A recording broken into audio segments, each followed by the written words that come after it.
about it.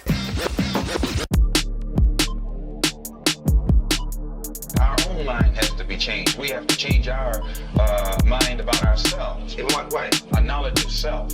If we could be cured of our slave mentality that was indoctrinated into us during slavery, we would realize that just as the white man can do these things for himself and his kind, we can get together in unity and harmony and do the same thing for ourselves and our kind. Think about it. Welcome to another episode of the Blueprint for Black Power podcast. I'm one of your hosts, Brother Dre. With me, I have my brother Rashad Sekou and my other brother Tazamak Zarai. How you brothers doing today? Doing well. All right, good to hear, good to hear. Today, this is episode 5 of the Blueprint for Black Power podcast, and today we are covering influence as power. Last week we had went over, it was coercion as power, correct?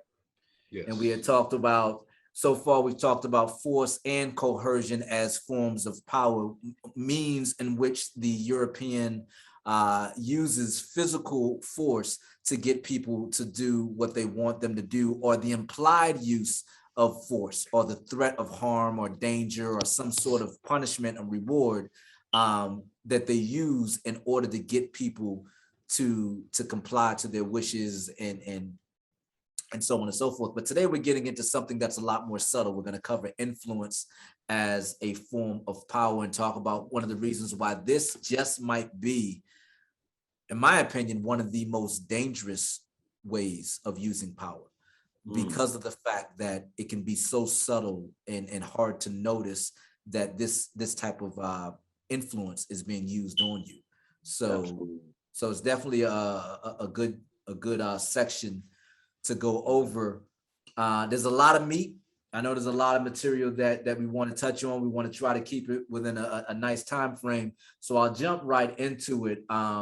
Really with just that first paragraph, the first thing that I wanted to start with was when he was talking about influence. And he says this about influence as power. He says that influence is achieved when the subject's behavioral compliance is attained, without the influential party having to possess or use force, coercion, material rewards, or making appeals to authority. So this is the power of influence as power. I don't have to force you to do anything. I don't have to coerce you. I don't have to agree to give you some sort of a reward, or I don't have to threaten you with punishment. I've now reached a point where you do my bidding because you think that's what you want to do. You know what I mean? You comply willingly with what I want you to do and how I want you to act and behave. This, as we talked about a couple of weeks ago, is the importance of education, right? It's, you want to rear a child up from the time that they're young to think and behave a certain way, so that way when they become an adult and they're out in civilization, they're already programmed in how they should think, and they don't know how to, or they don't think to resist. They don't realize that they're being manipulated. So I thought that was very powerful. Well, I thought that even where he starts off from the very top paragraph, it says influence occurs when a person acts in compliance with the wishes or directions or suggestions of another based on his sheer positive regard for love and admiration of another. That also could be used, like I was just saying to Brother Sekou, I was saying that could also, in a sense, when you read that could be positive. That could be a younger brother looking up to his bigger brother. Absolutely. In a sense, okay. But we know from Brother Amos's writing right here, he's just showing us how in that same scenario, it has been reversed on us, by the white power structure.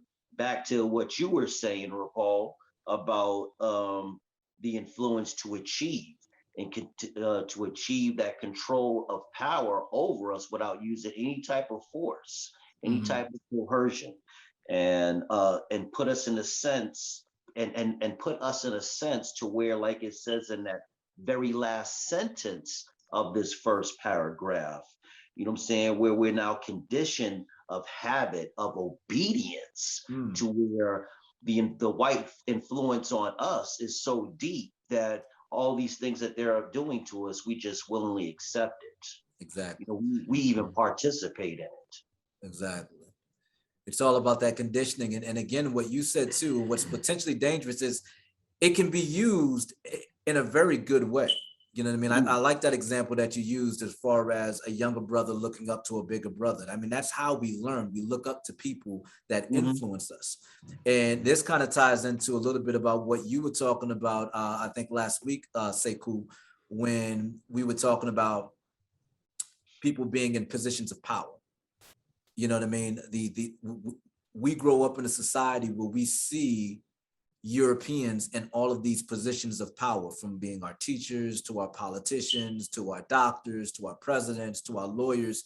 And these are noble positions for the most part. That's the way that they're perceived in society. You know, a doctor takes care of you, a policeman's supposed to look out for you, a fireman, you know what I mean? All these things, teachers are supposed to educate you or what have you, they're knowledgeable. So we're always looking up to the white. And again, the point that you had brought out to last week, Kenyatta, with the Jesus Oh, and us absolutely. looking up to a white Christ, a white God. But again, Absolutely. we're Absolutely. there's always these images of influence that we're surrounded by, and they're predominantly white.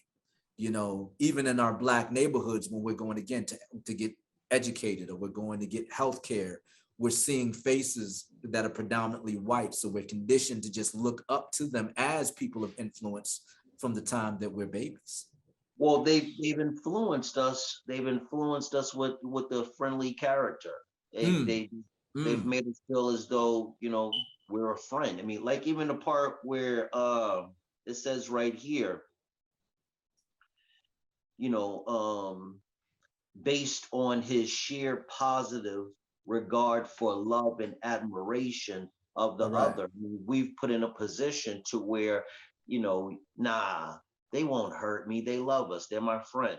You know, Right. we take on that concept of thinking that, you know, why would that police officer brutally kill that black man? I mean, they're here to protect us. Hmm.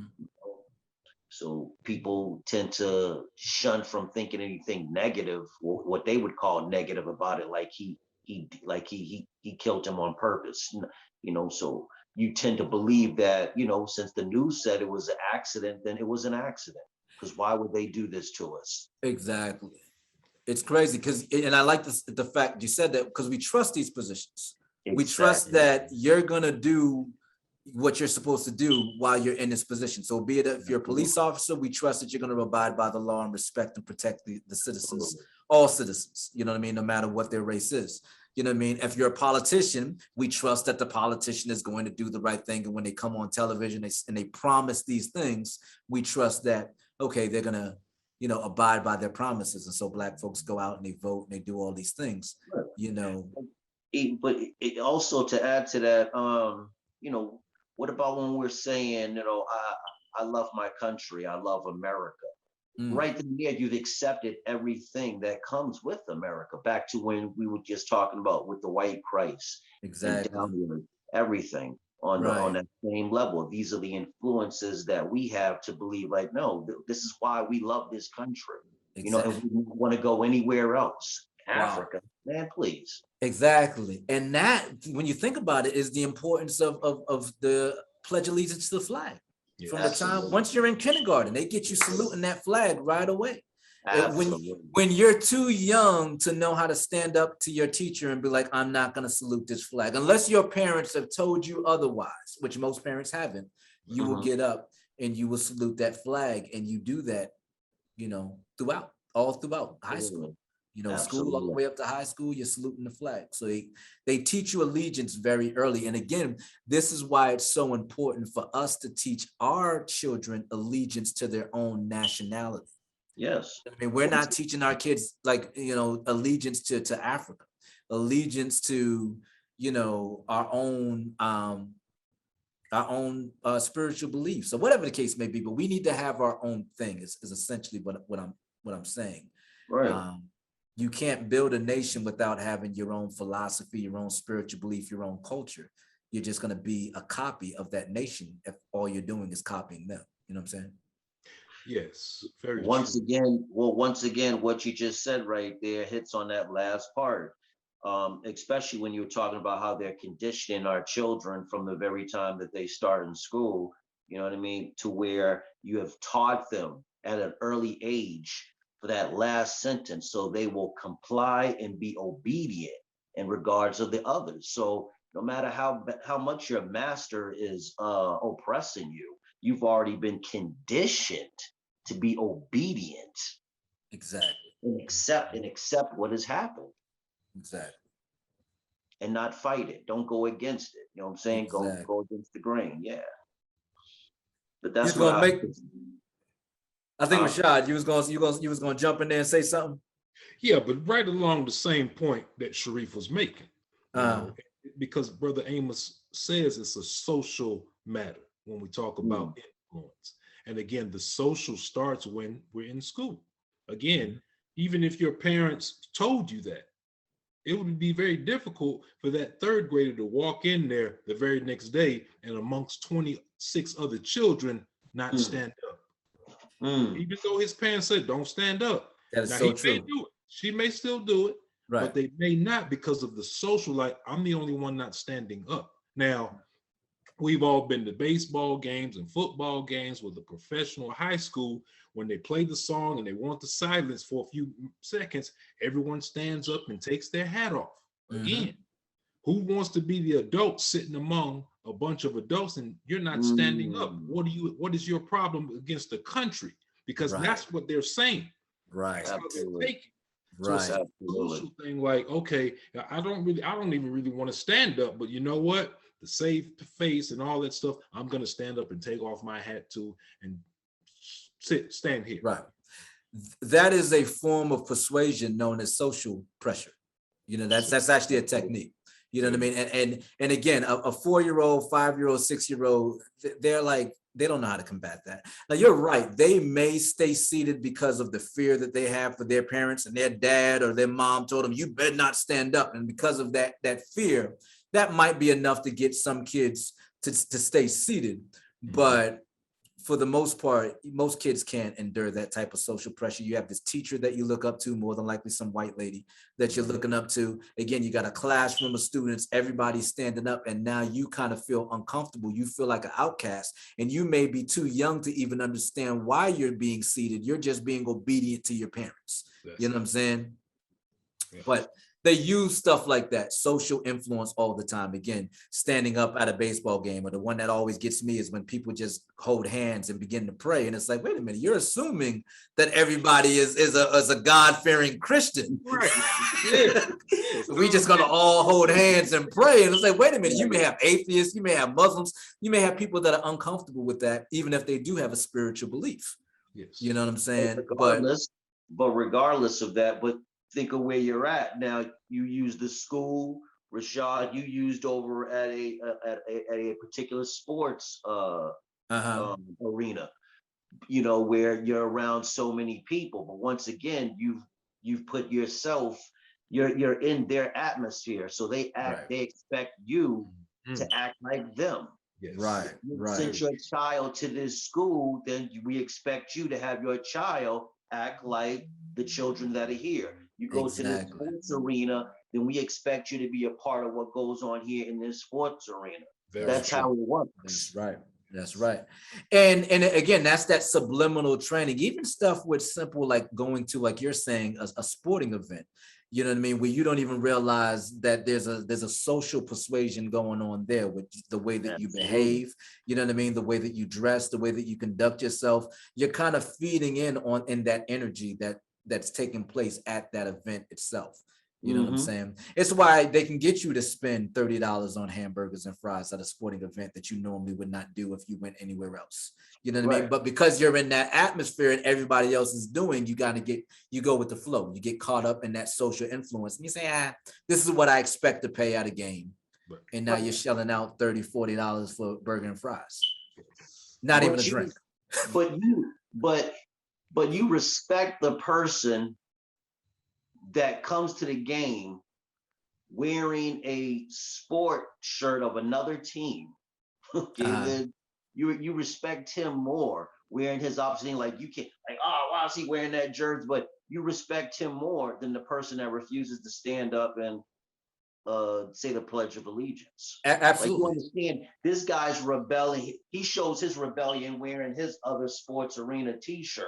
Right. That's fine. My team's playing against your team, but Right. we're supposed to all be on the same page when we're standing up for that That's right. song.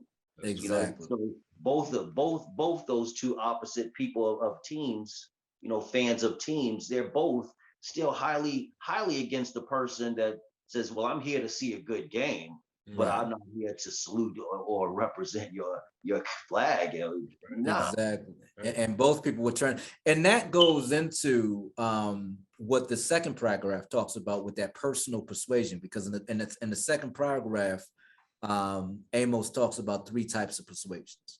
There He you talks go. about rational persuasion, he talks about personal persuasion, and he talks about propagandistic persuasion. What you're talking about, or what we're talking about right now, that really is tying into that personal persuasion when you're doing something to please someone else. Yes. You know what I'm saying? So even if I'm uncomfortable with saluting the American flag, I may stand up and do it anyway because I'm uncomfortable with displeasing everyone else that I don't even know. Like I can be in an arena, I don't even know the people next to me, Right. but because I don't want to seem like the rebel, the radical or whatever, now I stand up and I salute or what have you, or I hold hands and we go into group prayer because you don't want to be that guy that's like, you know, I don't believe in God, or I don't believe in open prayer, public prayer. You know what I'm saying? So people kind of feel compelled to please others. And that is a very powerful tool that you can use to get people to do things that they ordinarily would not do. And that's why influence as power is so dangerous. You know what I mean? Because just in a simple gesture like that, you know. Yeah, and what I want to go back to is what Brother Sharif talked about earlier when he said, when you're in this school, our school, you're expected to act our way. Right. You know, when you're in our of sports arena, you're expected to act our way, which makes total sense. The only thing is the influence is the you know, the circle that we're in. Like we're here in this country, and guess what? We're expected to act a certain way. Yes. Right. Yes. Right. So Yeah. it looks very weird to the European when it's like, well, how come you're not standing up? Or how come you don't want Bible scriptures back in the school? How come you don't want all these things that this country is built on? Because aren't you an American? Right. But like, we're not treated as an American. You see? Right. We're only an American beneficial to when it's going to benefit you as a people, not us. Right. You know? So we're here, and it's just like we're Americans when y'all want us to be, but then when an American gets shot, a Black American gets murdered, then he made a mistake. Right. And it's very confusing. And again, the influence is confusing, so we don't really know where to have any power. You know. Exactly. And that example that you gave too about the police shooting, that's really deep too, because when you have people like the Colin Kaepernicks that take a stand publicly, and you know, where he took the knee, of course, everybody knows what happens. But then how he was attacked. No one looked at why he was doing what he did. No. You know what I mean? And the statement that he was trying to make, everyone looked at the act itself and said, you're not complying, you're not following that social, you know, regime where we're all doing this one thing. And you know, obviously his career was destroyed as a result of it. You know what I'm saying? And that is a message. That's a subliminal message to the public that if you go against the program, you will be punished. Yes. You know, Colin Kaepernick is an example to everyone that when you go against the program, these are the consequences. We do not tolerate it. And even though, you know, yeah, it happened to somebody else, subconsciously that gets implanted in your mind. And you kind of learn that I got to always walk in line, you know, or there will be consequences. And when you do, you get rewarded. And that goes back into that whole, you know, punishment reward thing. You know, when I follow the rules, I get rewarded. I got, you know, a nice house, or, you know, I'm not in jail. You know what I mean? I didn't get fired from my job, whatever the case may be. And that's enough sometimes to keep people compliant, you know. So yeah, another thing that I did want to touch on, and I didn't want to go too far away before we didn't mention this, is I did want to talk about that rational persuasion as well. Yes. You know what I please. mean? That rational persuasion and how dangerous that is because of the fact, like Amos Wilson it points out, is rational persuasion is when your oppressor, the person that is persuading you, is giving you information. You know what I mean? And so you feel as though you're making a very informed decision based on that information. But what you don't realize is that your information is limited. You know what I mean? And you're not really making an informed decision at all. You're still being manipulated and controlled. But again, because you can do a Google search, you know what I mean? You can turn on the news and the news is telling you one thing, and that's all that you're using as a source for your information. It can, you know, again, you feel like you're making an educated choice, but you're really not because your information is being controlled. So that's potentially dangerous as well. You Absolutely. know what I'm saying? Once again, they made it rational enough for you to believe. Exactly. Like, I like why that. would the Exactly. police officer want to harm anybody? Right. Or why would the newscaster want to lie? Right. You know what I mean? Right. Right. Right.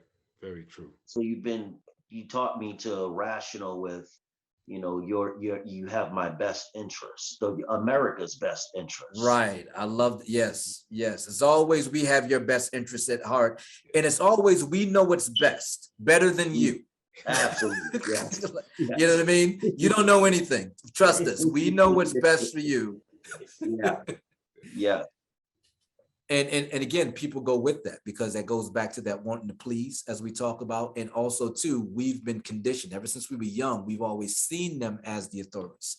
White people have always been running the world since you were born. So naturally you kind of take a seat back and say, well, let them do it. They know what to do. The politician knows what to do. The president knows what to do. Of course, the doctors and scientists, they know what to do. And we don't realize that oftentimes they're just as clueless as us. Oh, absolutely. And we do it if all, not more. and we do it all the time. I mean, I can give Black people all the advice in the world. They literally, just like we get that advice from white people and be like, and they'll come to me and be like, man, I just got some of the best advice. Isn't that what I just told you? Yes. Hey, brother, Because it didn't yeah. come from me. You know what I mean? It came from this influence, this power influence that it was more acceptable to. Wow, like, wow. I mean, I told you the same damn thing. and you know what's crazy about that, Kay, is I've had times where I've had to catch myself on that. Oh, You yeah. know what I mean? Where like a Black person says something to you and you're like, you know what I mean? And then a white person says it and you're like, oh, really? Anyway, wait a minute. Yeah. We've all had. But it's that conditioning. It's that conditioning. That's all it is. That's that, and that's how deep it is. Yeah. You know, And how subtle it is. and how subtle it is. Exactly. That's the key. Exactly. Yeah. Yeah. We've all Yeah. been there. We've all been. We've all, you know what I mean?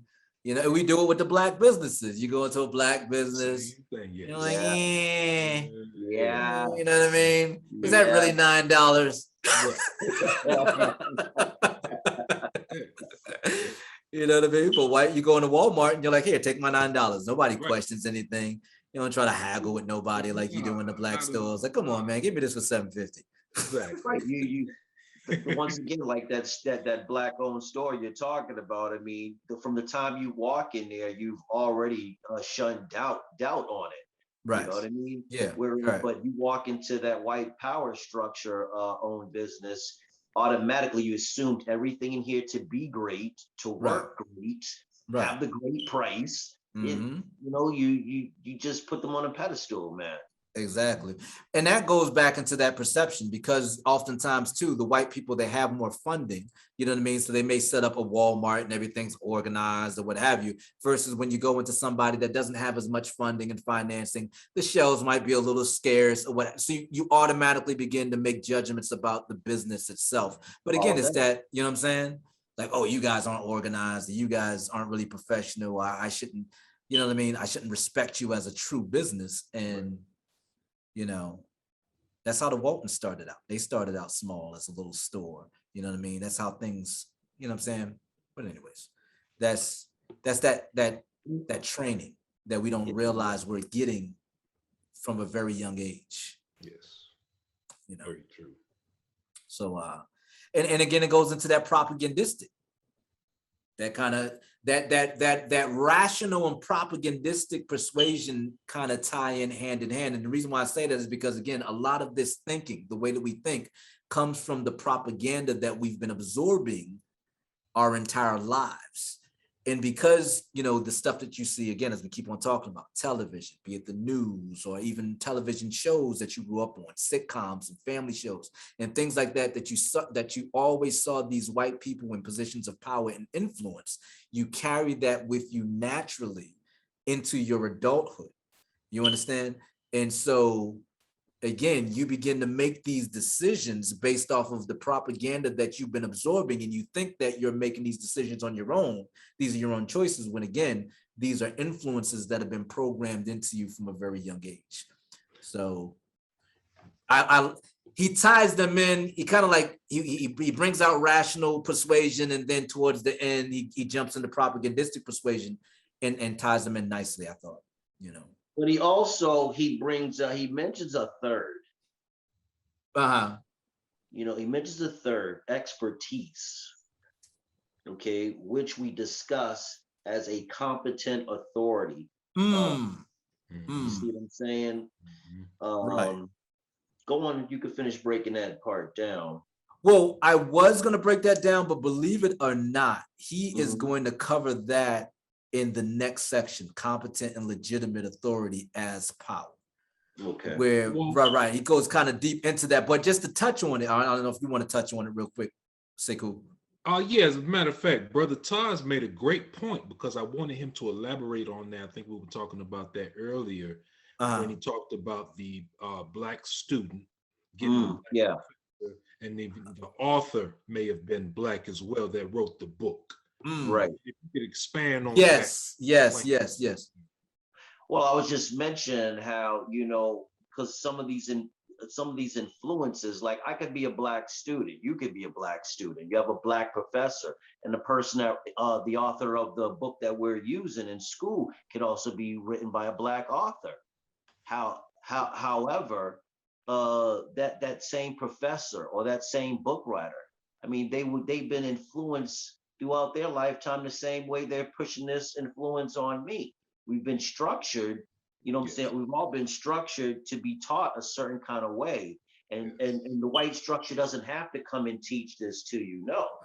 We have our own set up to do that, our own Black people that set up to do that. You know what I mean? And just it even makes it move that much better and that easier, because you walked into a school and you have a Black professor. Whoa, Black professor? You know, shows you this book, and then you got a Black author on the back of the book that you guys are going on in school. So you're going over this, and you're like, you know, I can come and see you like, man, why are you even in that school? Look, that whole white structure. Man, there ain't no white structure. You come on, man. I got a Black professor, and look at the book. You got a Black man on it. You're gonna be learning Black stuff. It's Black in power. You know, but that's taking it a little too far. Sorry, I gave some else. You're on point. That was on point. Yeah, right. Because it just goes to show you that the influence has been going on for so long, and it's so deep that you can't see that someone has been manipulating your mind, persuading your mind into think in a way that we want you to think, not for yourself, but the way we want you to think. We want you to go to school and talk about that you want to be a doctor, a lawyer, a politician. We want you to talk about being a businessman. We don't even mind you talking about it, because in the end, and the way you've been taught, we know who you're going to do this for. You're not going to do it for your own people, for your own community. You're going to make sure that you're looking out for my people in my community, and that's very true. Very true. And that's the point that I wanted him to make, because again, it still goes back to the imperialistic system of the structure. Okay, and like Brother Amos, Dr. Wilson said, you're putting a Black face on white power, so it doesn't matter who's. Yes. It just is the end goal is still the same. It's going right back to the very beginning. We're still on course. So don't think just because, you know, President such and such was up there that he was doing anything for Black people. Right. He may have been doing for Black people, but ultimately he was doing for the European power structure. Exactly. Absolutely. Deny that. Right. Exactly. You know, and that's the thing, even too, when we talk about the HBCUs, you know what I mean? You got Black teachers, you got Black professors, but they're teaching a predominantly white education. That's why Absolutely. African history is not a requisite of any HBCU. You know what I mean? You Not got to at take world history and stuff like that, but you don't necessarily have to take African history. That's optional. Not at And all. that, you know what I mean? How is our history optional? You know what I mean? Or even kind of like what you were bringing out too about the politicians, Rashad. I mean, I think Kamala had said it. You know what I mean? It's not about what I'm going to do for the Black people, it's what I'm going to do for all people. And of course, we understand that's a political statement. You have Right. to say it that way. Of course. But that's also the mindset of politicians. And it's not about Black people and white, you know what I mean? It's like we can't see ourselves as being an independent nation. We're scolded for thinking that way. Whenever we start to have nationalistic ideas and say, hey, we want to do for ourselves, we want to have our own political party, we want to have our own government, we want to have our own monetary system, we want to have our own educational system, those things are frowned upon. You know what I mean? That's looked at as, oh, you want to be racist, so you're about hatred. No, we're about nationalism, the same way that the Asians and the Latinos and the Russians and everybody, they have their own thing and they're not scolded for having their own thing. Why are we as Blacks scolded for wanting to have our own thing? And the reason being is because they want us to see ourselves as just being Americans. Don't see yourself as being Black, just be an American. You know what I mean? I'm not Black, I'm an American. We have Black people that are now saying that. Yes. I'm not Black, I'm an American. Or Yes. I'm an American first, and then I'm Black. No. Yes. You're Black. Right. Yes. So, right. And then they say the things which really drives people crazy when they tell us, well, go back to Africa. First of all, that's an ignorant statement, but I would gladly do that if y'all swap places then. If we go back to Africa, then y'all come out of Africa and everybody have their lane. Exactly. So Exactly. Exactly. That's no problem. But then y'all come out of South Africa, Right. and all those other countries, Right. so we can trade. Everybody go back to their country then. Fine. Right. No problem. Exactly. I don't think they'll do that though. I'm not necessarily sure why. I mean, we have a general idea why, but I'm not really sure why. Right. Exactly. And that whole going back to Africa at this point is like going back to Europe. That's all Right. you're doing. Right. You ain't going, you know what I mean? They run the show. Right. You see. So Yeah. anyway. But yeah, those are all, and again, that is a good point. He is going to go into that whole competent and legitimate authority in the next section, just showing how we look up to these authority figures. These people, again, professors, book writers, politicians, all of that, we look up to them as authority figures, and we just take them at their word without doing research on our own or what have you. It's all programming. Yeah. And and sometimes I know people hear that and they're like, oh, you guys are just being, I don't know, you just you guys are just overdoing it. You're over exaggerating with this whole, your conspiracy theorists and all that. And it's like, no, if you're just a rational person, anybody that's controlling a country, you understand that in order for you to have successful control of any country, you have to control the people's minds. That's it. You know what I mean? You got to control the way that people think. And that's why they put so much attention on seeing to it that they control the way the American people, not just Black people, especially Black people, right, but not just Black people, they control the way the entire country behaves and thinks. You know what I'm saying? That's right. So yeah. But let's wrap it up with the Kenyatta. I know you said you wanted to touch on something in the last paragraph. Yeah, in the last paragraph, but if you really think about it, you can the first paragraph ties in well with the very last paragraph. It does. It's just that the way Brother Amos brings it out in the last paragraph, it's more detailed. It breaking it down about this white influence on the Black on Black people. And how we persuaded in many different types of ways. You know what I mean? There's all kind of forms of ways that we're being influenced. Right. And once again, we're like we've been saying throughout this conversation that by them having all these various types of forms of influences, we're just running around in circles and being tricked, manipulated, coerced, however way you want to put it. But at the end of the day, we're looking at them as our savior, as our friends, anything good. Mm. But as far as amongst ourselves, the distrust, the self-hate, you know what I mean? Because I don't believe in you, I believe in them. Because I don't believe in you, you're just trying to represent Black. I'm trying to represent America. Right. Yes. Yeah. Yes. Yeah. Very true. Very true. Exactly. So true. And that really ties into, again, that control of the frame of reference, and that he refers to in that latter part. You know what I mean? Controlling how you see the world, how you perceive the world. You know what I'm saying? So that is so key. And again, just to close up, I know in that last paragraph, he says that that's how we save ourselves as African people, is we got to change that frame of reference. We got to change that frame of mind. You know what I mean? That way of thinking.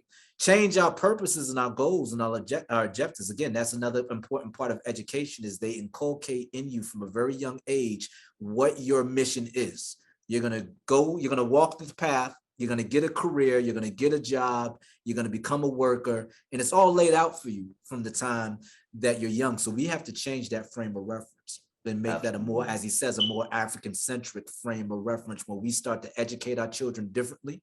We start to think about the monetary system differently. We got to get off the white man's dollar. We have to start thinking about the way that we just live and conduct our lives, the foods that we put into our body, the knowledge and wisdom that we put into our body. All of these things, we have to change that frame of reference if we're going to see any sort of significant change amongst ourselves as a nation. So I really love the way that he kind of closed that out. It's a powerful point to kind of keep in mind, that it's the frame of reference, the way you perceive the world, that has to change ultimately for us to make a difference. Yeah, exactly. Because at least know, if you're going to stand up for that flag, know why you're really standing up for that flag. Right. You're just influenced to do it because everyone else is doing it. That's it. And that's exactly why. You're doing what everybody else is doing. You know what I mean?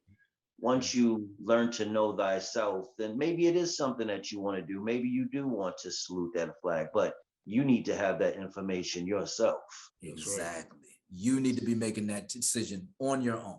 Yes. You know what I mean? And have the reasons as to why you're doing it. Look, this is the reason why exactly. I couldn't agree with you more. And that's what we got to get. It's a lot of work, because we got to think about just all the work that has gone into and continuously goes into keeping us in a particular mindset.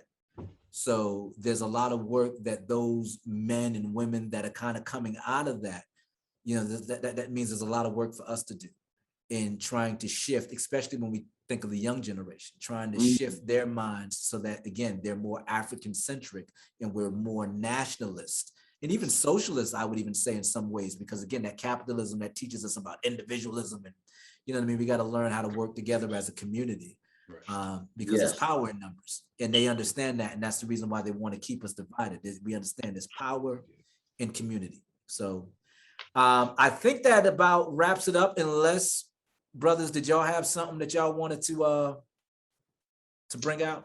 I think we pretty much, on my side, we pretty much touched everything. Covered it, yeah. Yeah. Are you sure, Tazama? I'm positive.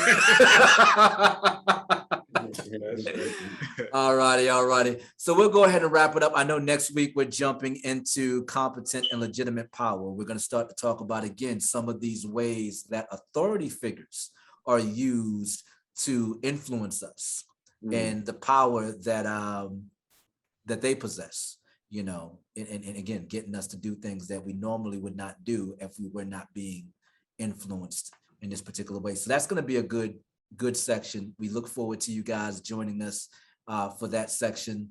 Once again, I do have a copy of this reading down below. So if you do not have the book, but we do highly recommend that you get the book, which is The Blueprint for Black Power, written by the late, great Dr. Amos Wilson. And you can go to the African World Info Systems website, I believe it's africanworldinfosystems.com, to purchase that book.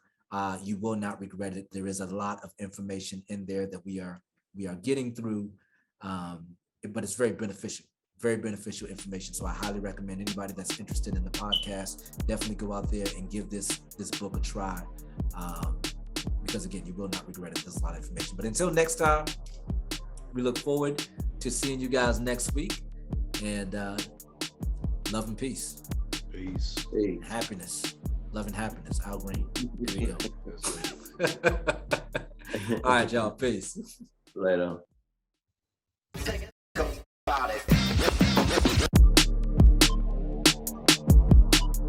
Our own mind has to be changed. We have to change our mind about ourselves. In what way? A knowledge of self.